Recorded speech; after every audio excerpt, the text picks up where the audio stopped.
بسم اللہ الرحمن الرحیم۔ کسی خاتون نے پوچھا ہے، جی پاکستان سے سوال ہے، میری سسٹر کو ایک شیعہ لڑکا پسند ہے، اس نے 3 سال پہلے رشتہ بھیجا تھا لیکن ہماری فیملی نے شیعہ ہونے کی وجہ سے مسترد کر دیا تھا۔ میری بہن ابھی بھی اس کو پسند کرتی ہے اور کہیں اور شادی کے لیے رضامند نہیں۔ جب کوئی رشتہ آتا ہے تو وہ عجیب قسم کا رد عمل ظاہر کرتی ہے، رونا شروع کرتی ہے۔ میری فیملی نے استخارہ بھی کیا مگر اس میں بھی اچھا نہیں آیا۔ ہم نے اس کو سمجھانے کی پوری کوشش کر لی لیکن سب رائے گاں۔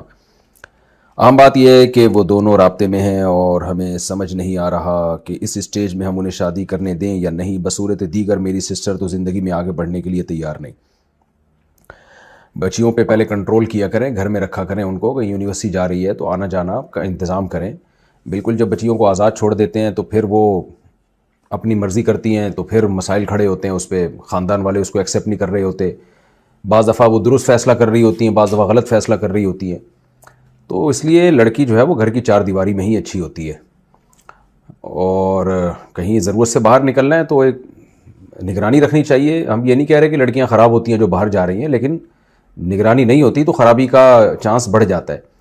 باقی یہ جو چاہ رہی ہیں یہاں نکاح کرنا جہاں یہ چاہ رہی ہیں، تو دیکھیں شیعہ حضرات کے بہت ساری قسمیں ہیں، بہت سارے عقائد ہیں، بہت سارے ان کے مسلک ہیں، ان کے نظریات ہیں۔